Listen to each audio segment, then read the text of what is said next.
I had an interaction with my flatmate today that was quite interesting.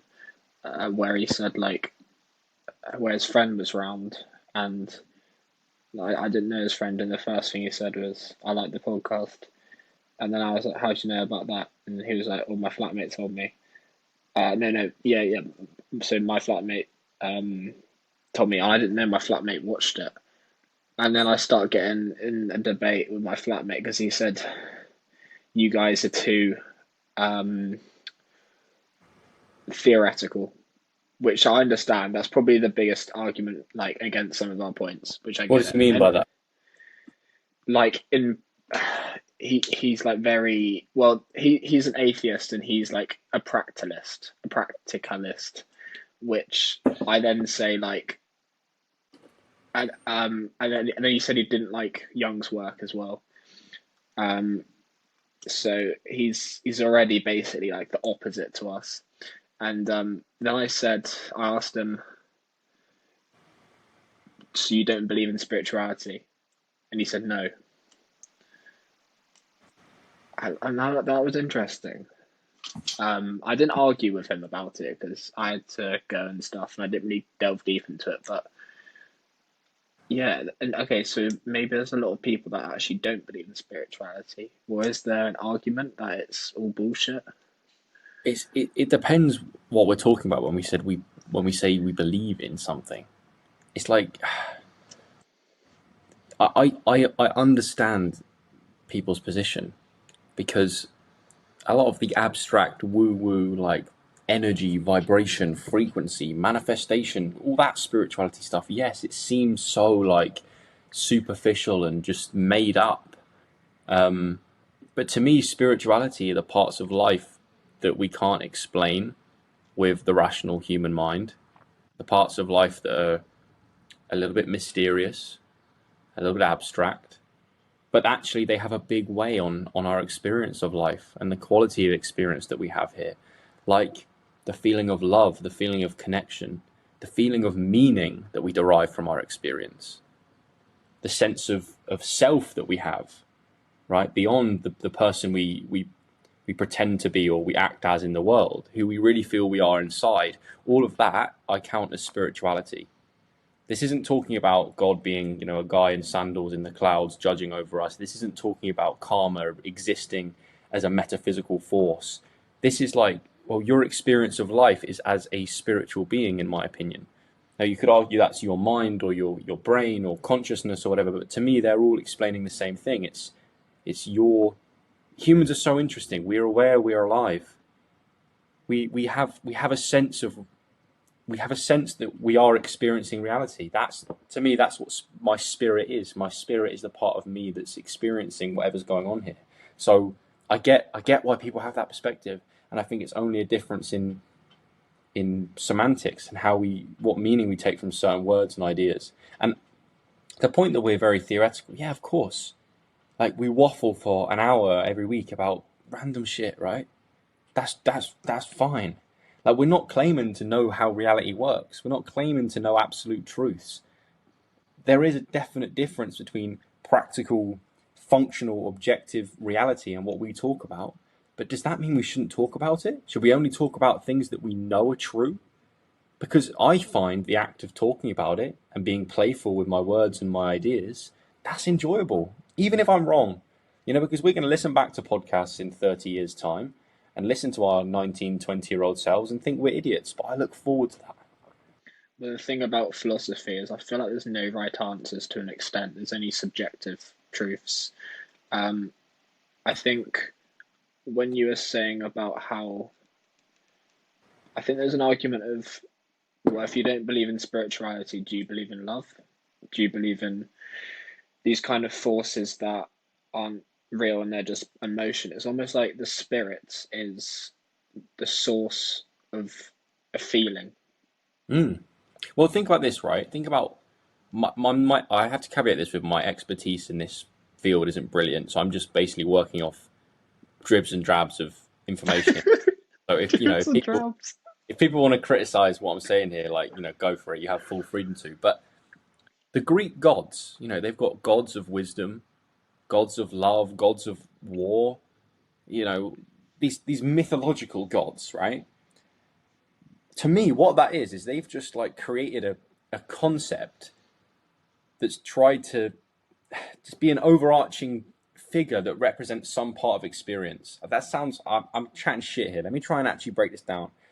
You create a god of love because you don't understand love. Everybody experiences it, right? We know it's this positive thing. Everyone has their own subjective past experience with what they think love is.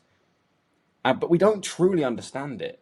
And so we create stories and create these gods that represent love because it's something supernatural, something we don't quite understand. So, what am I trying to say? I'm trying to say that if you don't believe, that's the problem I have with that sentiment. You don't believe in spirituality. Well, you cannot believe in something and it can still affect you, because it's my observation, just going about the world, that people have differences in their spiritual health, in the kind of in the vitality they have in their daily life, and that's something spiritual. It's not something physical, because if it was all about if our approach and enjoyment of life was to do with the physical stuff, then it would be that everyone who has more material wealth and resources would be happier. It would be a proportionate relationship, right? But that's not the case. You can find people in lower quality circumstances enjoying life more than people in higher quality circumstances, which tells me that there's some sort of other dimension going on to this that's greater than just physical comfort and resources. And what does spiritual health look like to you? What's your connection like with the present moment? Like, where's the texture of your mind at? How much does the past weigh down on your mind, and how much are you anxious about the future? Can you just be present and happy eating a meal? Or when you're having a conversation with a friend, are you really there? Are you really listening to them? Are you really expressing yourself when you answer their questions? And Mm. how connected are you to who you feel you truly are? That's a big part of it to me. Beyond, what your name is, where you're from, what you're good at, your reputation, how people evaluate your behavior, how you're positioned in the social hierarchy, and all the sort of pressure that comes with that. No, no, no. Who is the awareness of you within? To me, it's who is the spirit that knows that Joel Clifton isn't really real. He's just like this label that's put on this body, and it's this guy that goes and does stuff in the world. Who's the thing that animates my body and is aware and conscious of my experience? That's my spirit. And how connected are we to that part of ourselves? I like that. I'm gonna pivot Go on. to a.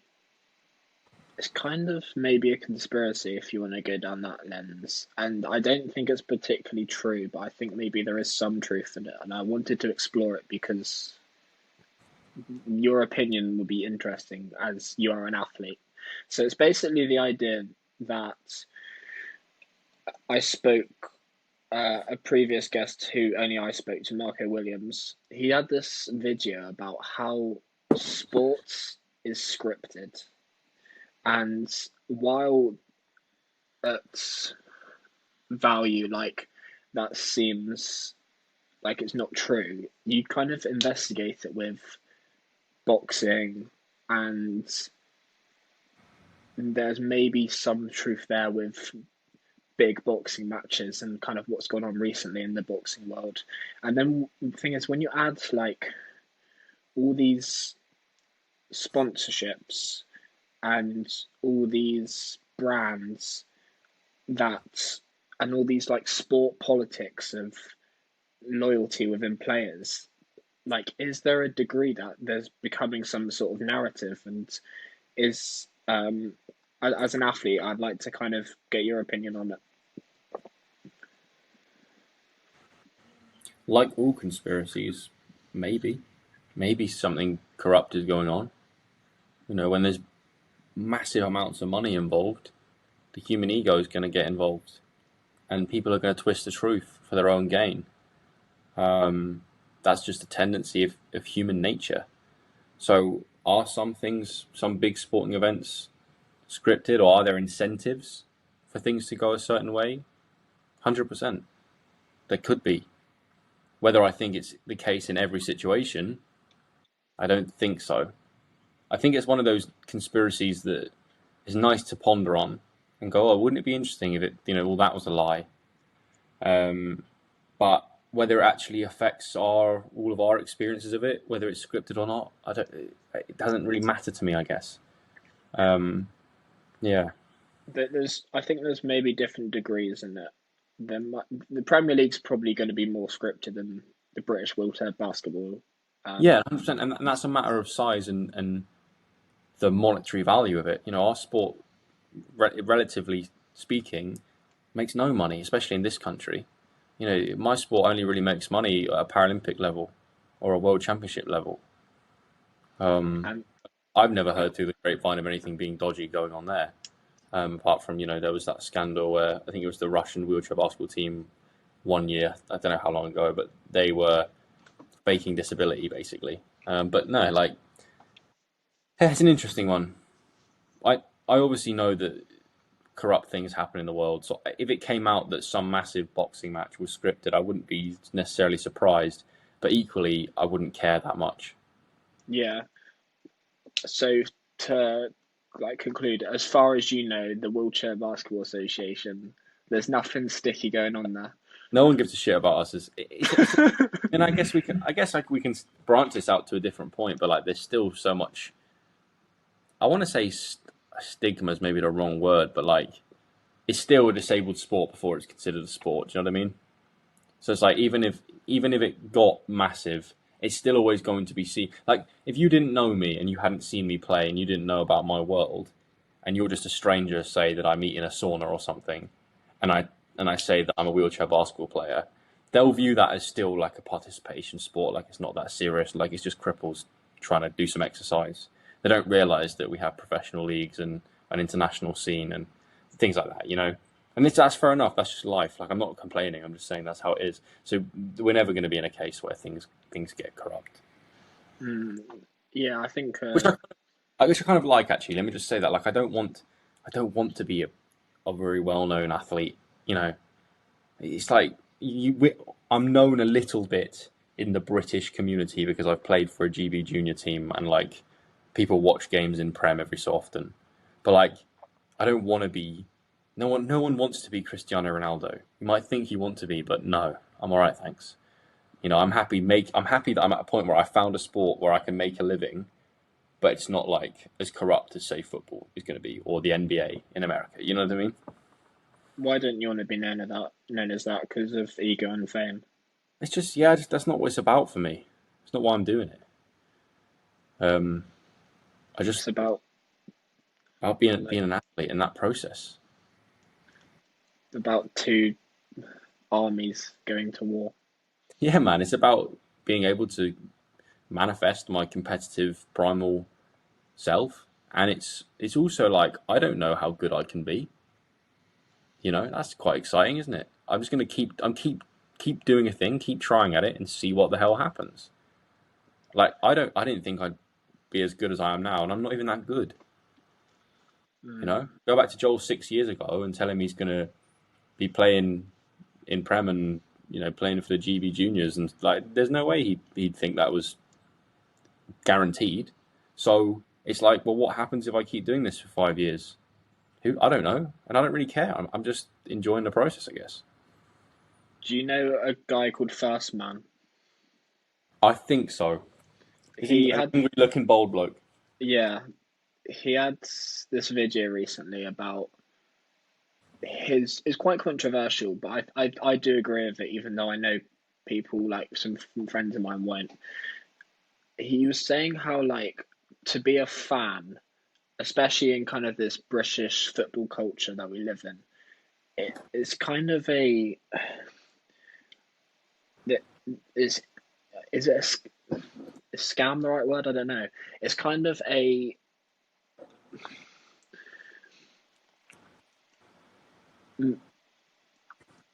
thing that people fall into that is can be a net negative. He basically um, said the problem with like all these football fans, something that makes a big part of the British culture is like it, it's like it makes it forms a lot of their identity, and they're using that time to kind of watch loads of. He put it in a really like bad way, but he said like they're watching men who are on millions and then go home to their supermodels' wives, and they're paying to do that every week, and they're then when the season ends, it's just the same thing again next year. So I kind of do personally think it's maybe not good to be an extreme fan in anything. So there's, I think, probably, what am I trying to say?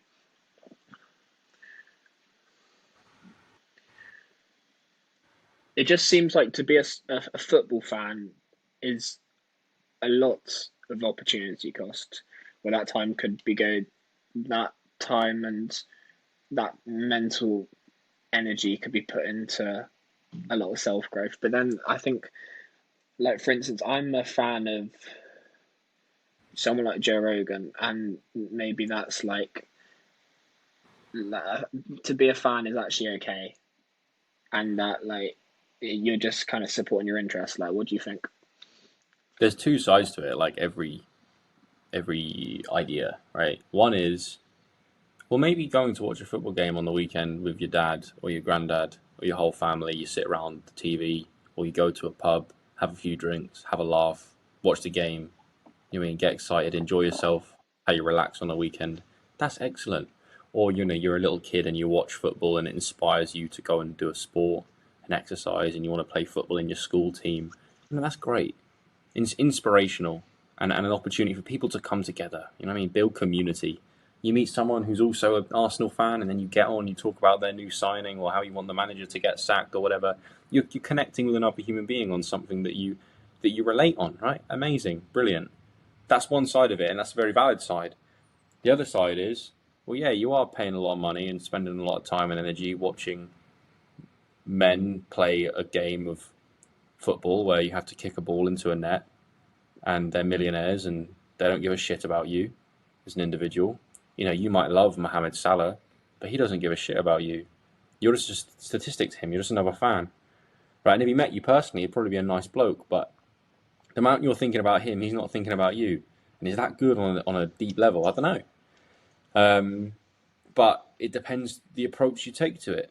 Just like anything, it can become an abyss where you just put time and energy into it and don't get anything out of it. But also, if it's just something you're interested in, why not? You think about how I'm so interested in certain philosophical ideas and read the works of people that don't give a shit about me. They're dead. They're not thinking about Joel Clifton, but they're role models. They inspire me. So it's what you get from it, I guess. And I Yeah, also and think in any sense, you shouldn't live vicariously through people. If you're living vicariously through your football team winning, and your sense of self and your sense of self worth and your happiness depends on whether your team wins on the weekend, well, that's a bit dangerous. But if you like going out for a few pints with your granddad and watching a football game, ideal. Carry on. I think that's where maybe the line is when like when your team loses and then you're in a really bad mood just because of it. Something that terrifies me is the rates. I don't know the exact figures, but the rates that domestic abuse goes up when England lose a football game. Terrifying. Fuck. Yeah, God, yes, that's deep. scary. But why are England fans so angry and like rude? They're known to be like the worst type of fans. Like, why do people have to do that? You can't control it. It's an opportunity to release anger that's been pent up in them from the fact they hate their life. And England lose a game that enrages you, then you slap the guy in the pub next to you, or you go home and beat your wife. I mean, it's horrible. It's horrible things to think about, but it's real. It's that's something where I'm like, we're going wrong as a race. You know what I mean? As a human race, we've done something wrong with the fact that statistics like that exist. And then all the betting and stuff that goes into it, and like these football clubs, they're just businesses. Yeah, same red pill that I took when I went to uni and realised that universities are just businesses, and that all their open days are just marketing, and they're just trying to get you to buy their product. Same thing with football, man. Buy this player's shirt, come to this game. Like, we'll make money off your tickets and your shirt sales and your subscription to Sky Sports and all this. Like, it's just it's part of the human drama, Jacob. It's part of the play that's going on around us all the time. Yeah, I mean, when you've on your thoughts recently about like how we shouldn't want things, that kind of links into that because it's kind of like an experience. Like it's just well, it's not like a thing. It's not a product necessarily, but it's kind of that sort of same category. Well, let's break this down for a moment because I think it's very interesting and it'll help me put my thoughts together because this is a video I want to create soon. In anything that we want, we can break it down, and I think fundamentally what you want is a feeling. So what I've written about is I've written about things, right? Why do you want this car? Right? You want this car because you want to feel excitement, right? When you can purchase it, you want to feel status and respect when people see you driving it. You also want to have the feeling of wholeness in yourself that you are the kind of person that worked hard enough so that you can buy this car. Or why do you want money? For status and a feeling of security and respect and the ability to, be affluent and provide resources to the people you love, or, all that stuff. Or think about it this way now with what we've just been saying. Why do you want to have your football team win a game? Well, because researchers showed that fans' testosterone increase when their team wins. Does You it? will get, yeah, you will get a physiological boost from your team winning a game, right? You have a feeling of excitement, of victory over the enemy, right? Very tribal emotions. And also, it gives you a feeling of community. When you're in a big crowd of fans of your own team and your player scores and you all stand up on your feet and you erupt and cheer and clap, you're part of this group. You are one of them.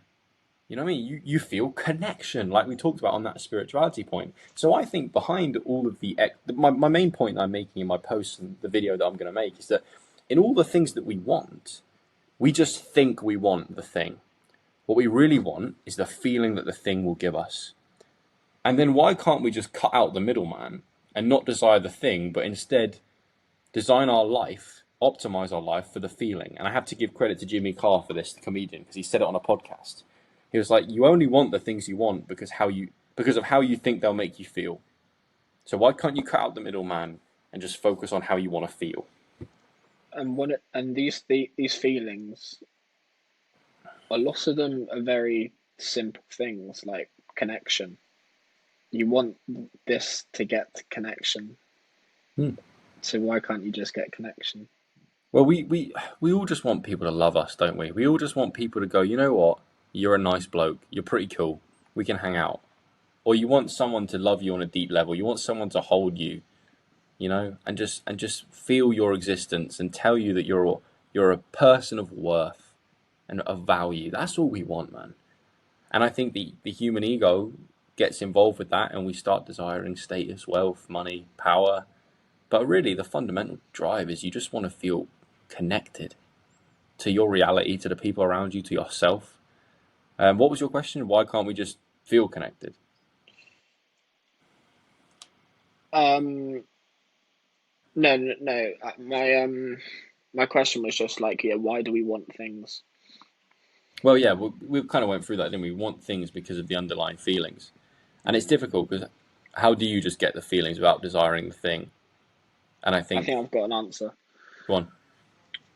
There's a concept that I've been looking into, um, called autonomy. So it's the same as so autonomy is the ability to self-govern. So, and this is the solution because if you self-govern, you control your desires, you control, like, your inner world expresses itself in the right way to the outside world. Hmm. And this is a key characteristic in masculinity. It is a key thing that every man should have because it's what the Stoics referred to as like self mastery. It's like you see someone like one of the male role models of like Thomas Shelby. He's extremely controlled for a reason. And we say about like a man should be a controlled monster. This is the control part. Mm. It's controlling your direction. And do you know what happens when you do that? You have freedom from any psychological constraint. Yeah, I think you said something quite profound there.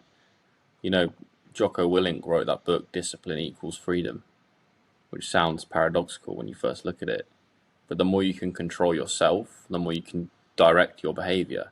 And then you're actually in control of what you want to do, what you're able to do. Yeah, self governance is big. I think that's a big part of it for sure. Um, and when you have that, the Stoics talk about this idea of the inner citadel, having having power over your internal world. Like the walls around a city, and you decide what you allow to come into your inner world, what feelings, what experiences. And so when you have that level of self governance, what happens outside of you has less of a weight on your feelings about yourself and your experience of life. It's so important, and I haven't mastered it myself, but I it's don't think everything. yeah, but it is that's maybe that's what self work is. That's what personal growth is how can I have what's in here balanced so that anything that happens out here, I can handle it. And number two, I can maximize the meaning and positive experience I get out of it. So if we put these two things together, the way to get connection is to work on the inner citadel. Yeah, because connection is an internal battle. You can make as much money as you want, or you can acquire as many things as you want, but they're not going to make you feel connected to reality on a deep level, I don't think. I mean, when I got really, really good grades in school, yeah, I worked hard for them, and like everyone around me was like, "Oh, you must be so happy, like celebrating." Like, no, didn't feel a thing. It's just like I'm supposed to get connection from that. No, that's not how. Like, you're not going to get the same level of connection from anything in the material world compared to something deep and what I would consider, in inverted commas, to be spiritual. Like how I feel when I hug my grandma when I haven't seen her for a couple of months. You know, I can't wait to go home for Christmas just because of hugging my grandma. And I know that's going to give me so much more of a feeling of connection than if we win in the game tomorrow. If we win in the game tomorrow, dopamine Joel will be happy. There'll be a level of thrill because we've just beaten another team. But like within 15 minutes, I've had a shower. Now I just want some food now. I'm just hungry after the game. I just feel physically exerted. Whereas like deeper connection, that's something inside. That's to do with how you feel about yourself and how you relate to your whole world. And yeah, that's about self control and controlling what you desire, what you value, what's most important to you. Mm. There's a lot of life that I think is really about the depth of the moment, and that's where the hug of the grandma. There's a lot of like spiritual sort of like things that connect and like create something beautiful out of. That's everything, Jake. That's such a great way of putting it. The depth of the moment. How deep are your moments in life? Or are you just in this anticipatory dopaminergic state for the next time you can scroll on TikTok or have a wank or play PlayStation or eat cake? Like, or are you actually here? Like, each breath that you take, are you feeling it? Are you in that conversation that you're in? Are you enjoying the flavors and sensations of the meal you're eating? When you're doing a piece of work, are you concentrating on a satisfying level in a way that gives you meaning? And same way tomorrow, win or lose in that game, I want to be there because I've only got a few hundred fixtures that I'll play in my life, and it will come a time when I'm in my 50s or 60s, or maybe even earlier than that, when I decide that's not what I want to do anymore. And it's like, okay, how can we maximize the depth of the moment? That's a good question to ask ourselves. Because a lot of happiness is artificial, and yeah, I think TikTok's artificial and things like that. I think I'm gonna link it to what I read recently about Aristotle. So Aristotle's has some thoughts on happiness, and he basically says the two things that make a good life are um, like completion. So for me, I interpret completion as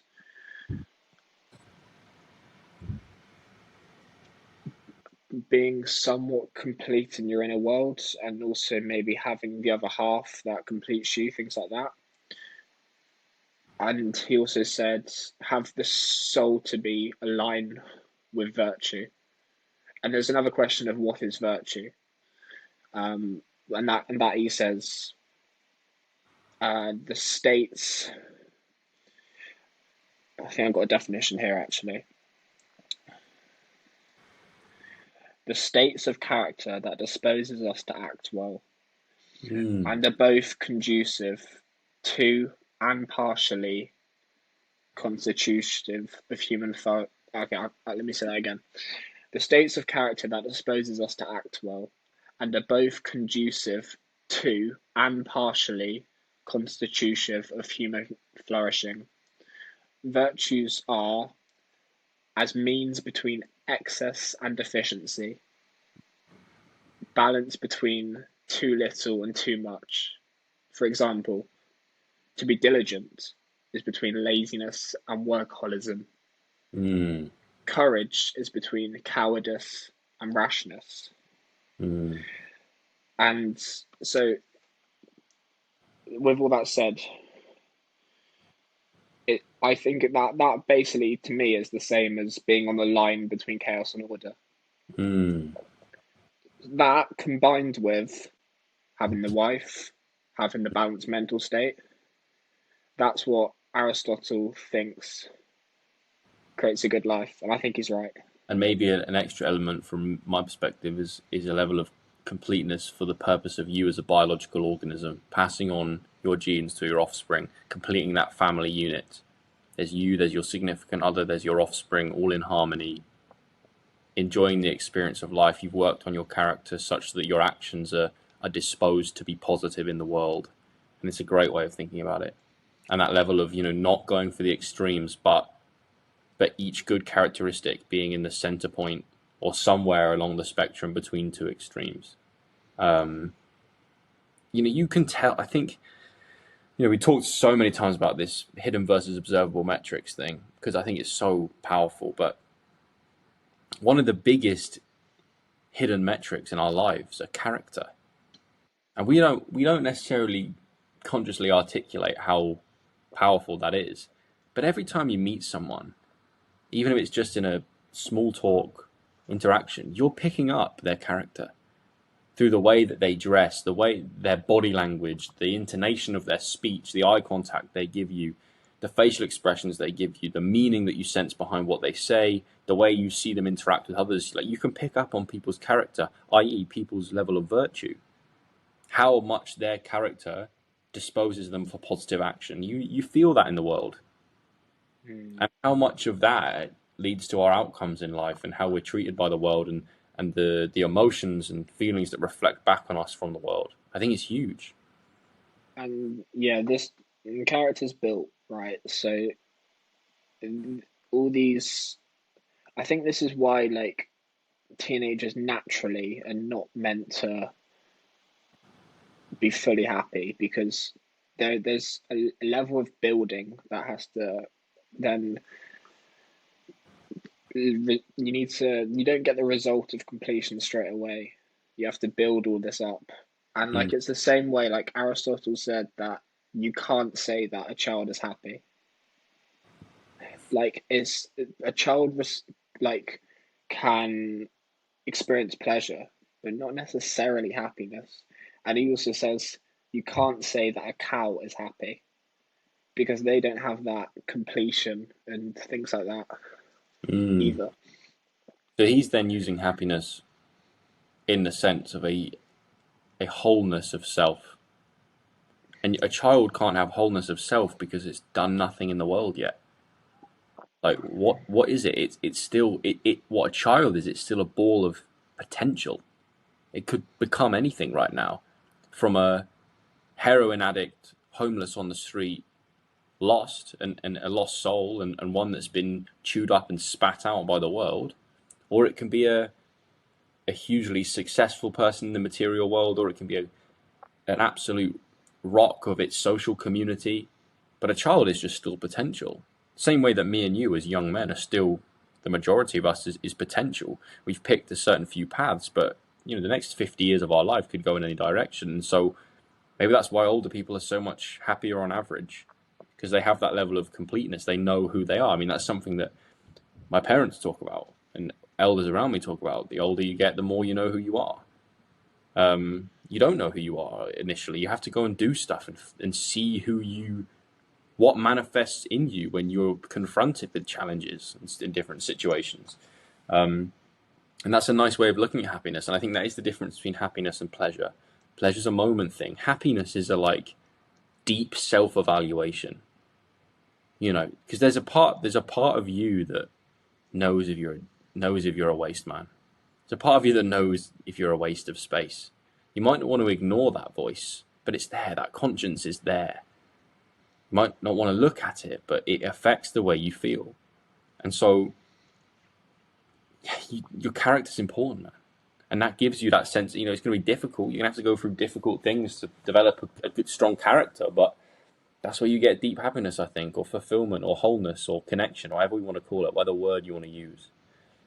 I think it's why they say men peak around 30 a lot later. They have it more, they're way more complete. And also, like, on the point of um, sort of like the older people knowing who they are, like, someone from age 60 to 61 probably doesn't change that much in that year. Whereas it's the same year gap from 18 to 19. And I think it's why Stephen King says if you're a happy child, something was seriously wrong with you. Or no, if you're a happy teenager, something was seriously wrong with you.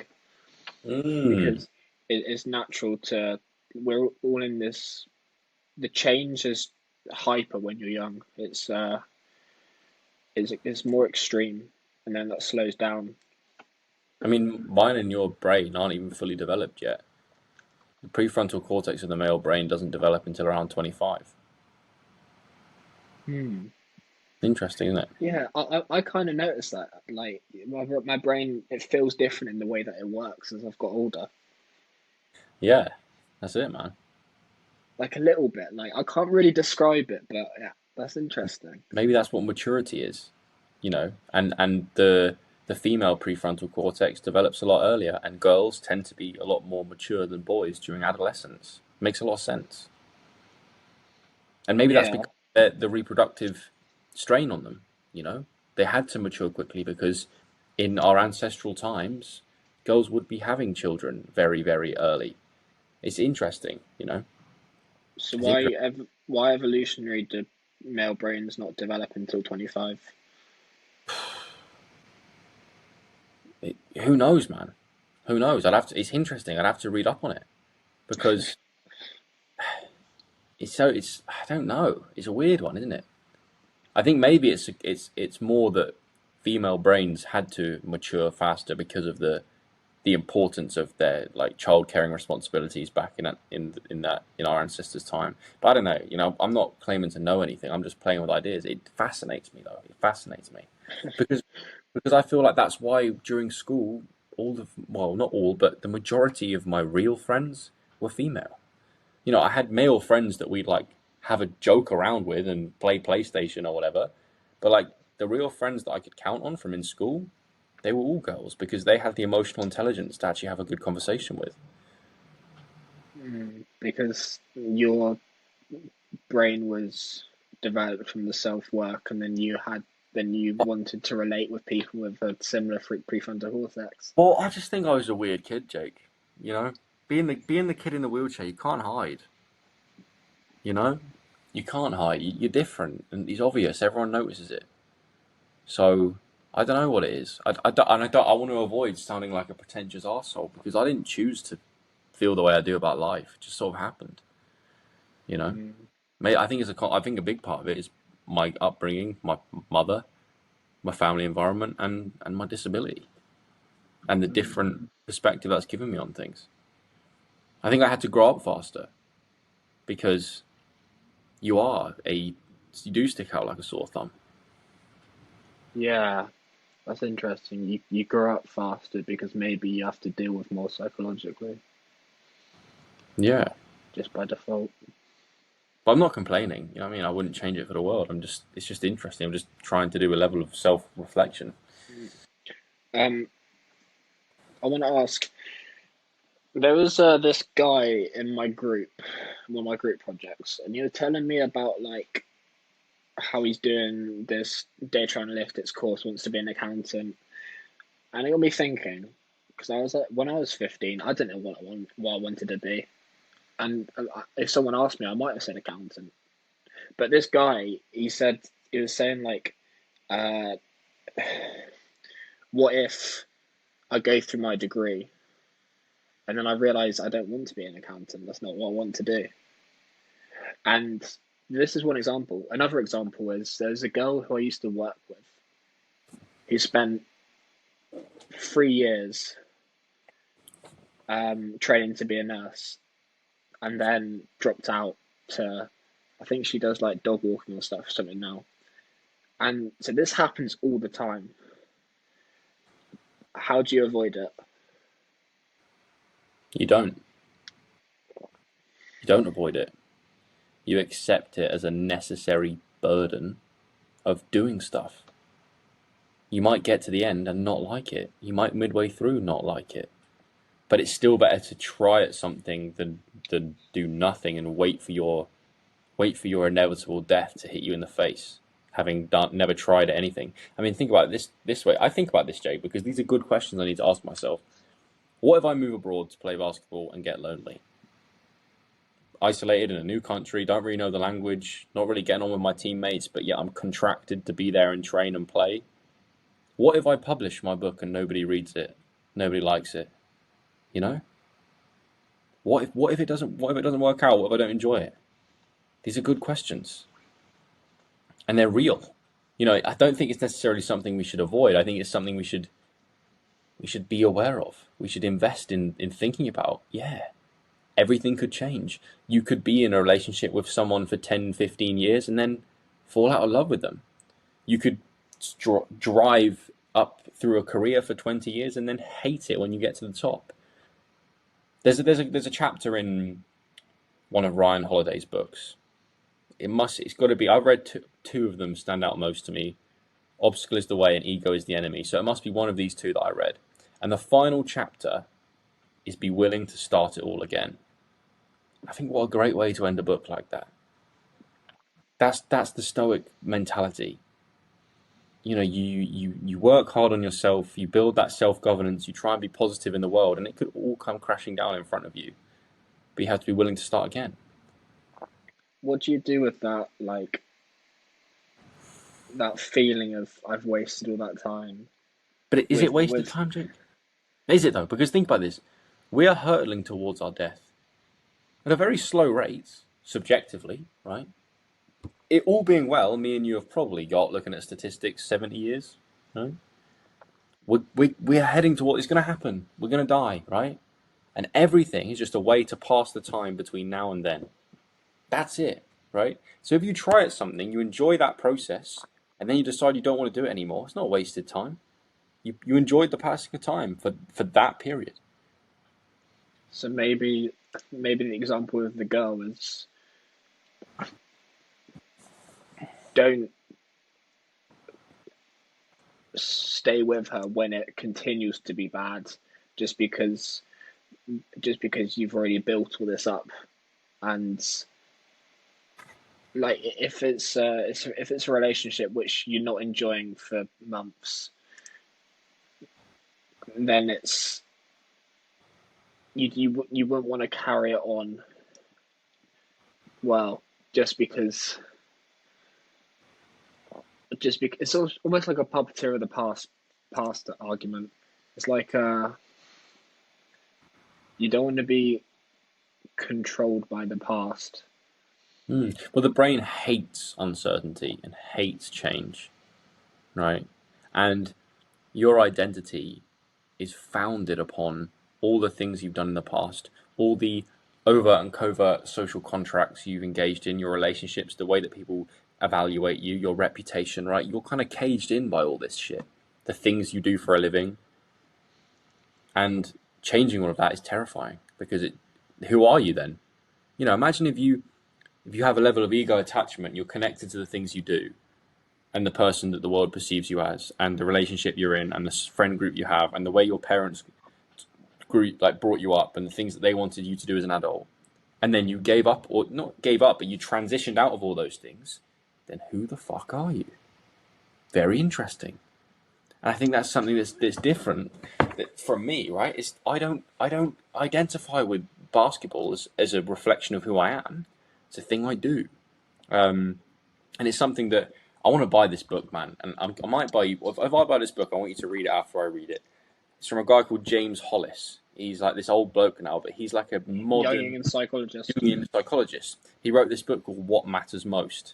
And I read the summary on Amazon because I'm going to buy the book. And one of the chapters is called Be the Verb, Not the Noun. Right? Be the action, not the title. I like that a lot. We are just human beings, and we're going to go and do things for the next 70 years and then die. Right? I'm not a wheelchair basketball player. I'm not a podcaster. I'm not a student. I'm a bloke that learns things and talks about them and plays a sport every day. That's me, right? That's not. It's not me. That's the person. That's the person I am in the world. But that's if I then stop doing these things, and if they were my core pillars of my identity, and I stop doing them, then who am I? That's what midlife crises are about. People change and don't know who they are anymore. So all that to say, I don't even know how we got onto that, but all that to say, don't think that what you do is who you are. You're But so it's much your more than actions. what you do. You're not your actions, though.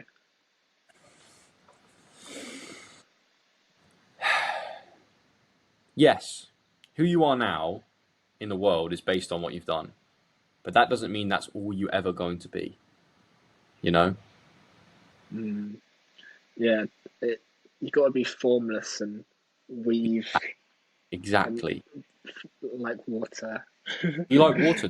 Don't get trapped in being Joel Clifton and Jacob Matthew. Or maybe don't get trapped in being the person being who the world thinks Joel Clifton or Jacob Matthew are. That's what terrifies me.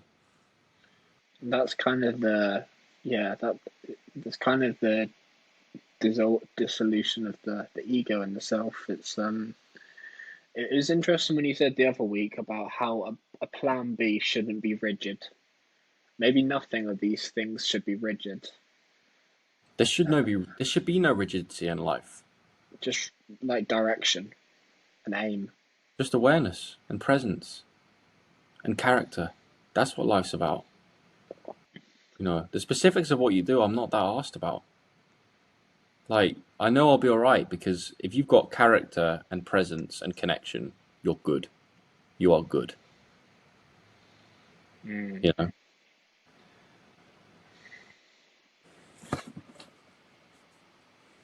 So see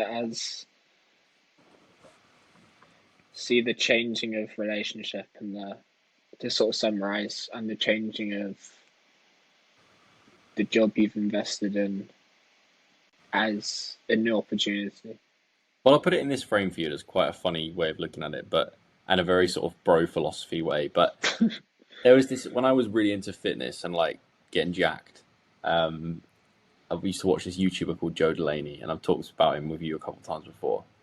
But whenever he'd do like Q&As and stuff, and people would ask him about like his gym program or how many calories he eats in a day or why he decided to get in shape, he always just responded with the same thing. He's like, "Well, the time was going to pass anyway, so I decided I may as well get in sick shape." And I love that as a frame. It's like, why do you do what you do? Well, the time's going to pass anyway, so I thought I may as well do this. That's a not. It's a playfulness. We talked about that a lot. The state of play. It's a playful way to engage in the world. Nothing you're doing is because you have to do it. You're still just deciding to do this thing because the time's going to pass anyway. I may as well fill it with something interesting. Hmm.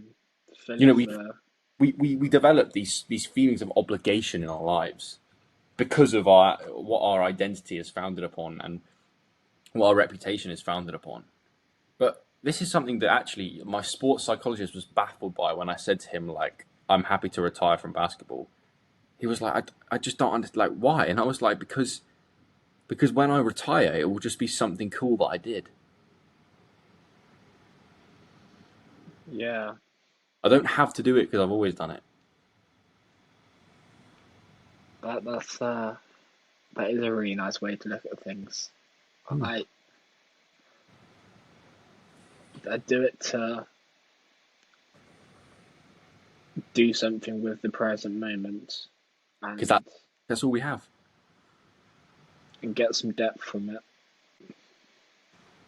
Yeah. Oh, Jake, that's a great response. If someone says to you, "Why do you do what you do?" I do it to find depth in the present moment.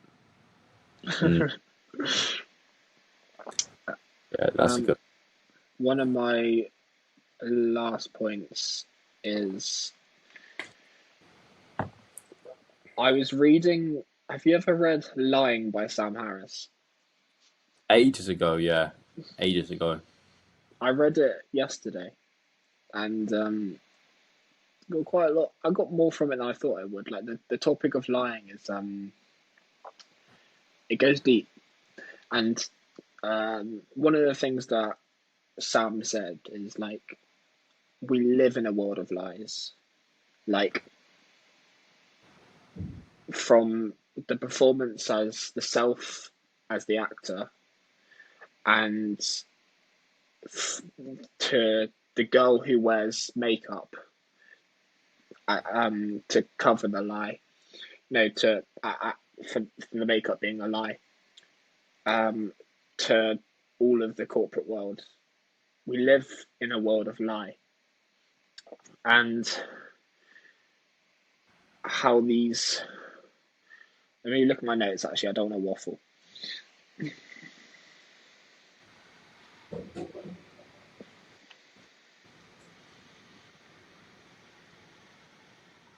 And what we've come to is like how a person's um,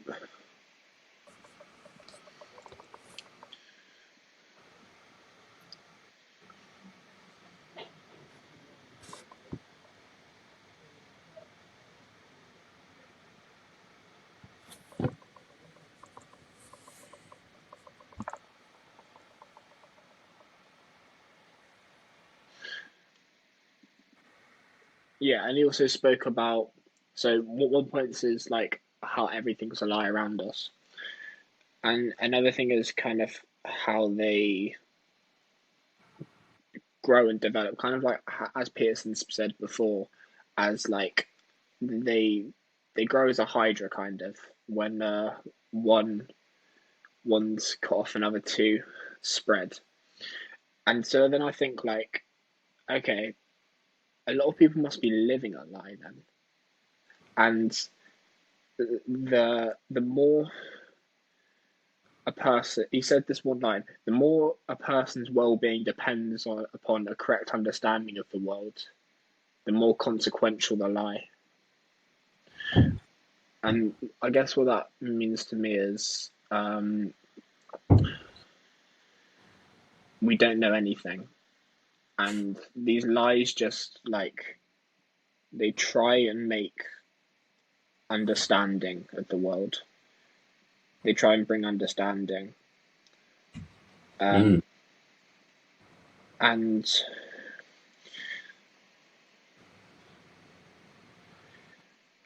because of that, each individual has um, some sort of.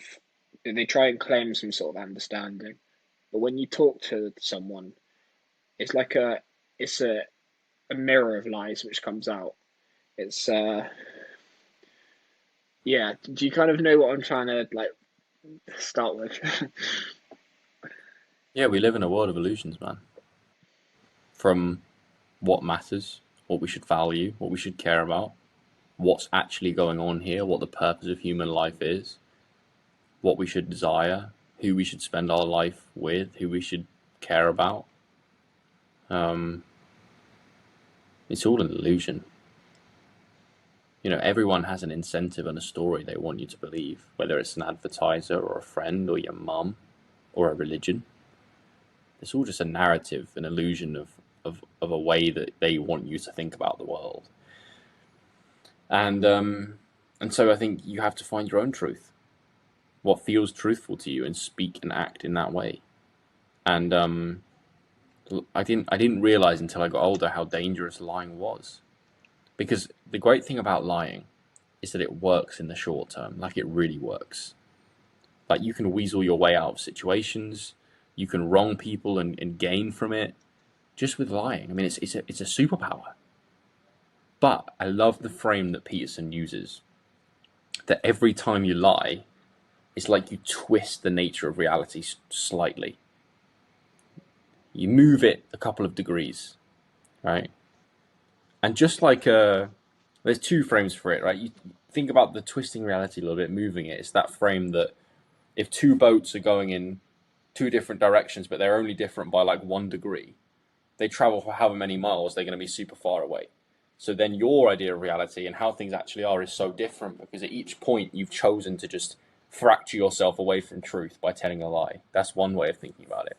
The other way of thinking about it, which is again Peterson's idea, is that each time you lie and you twist the nature of reality, it increases the tension.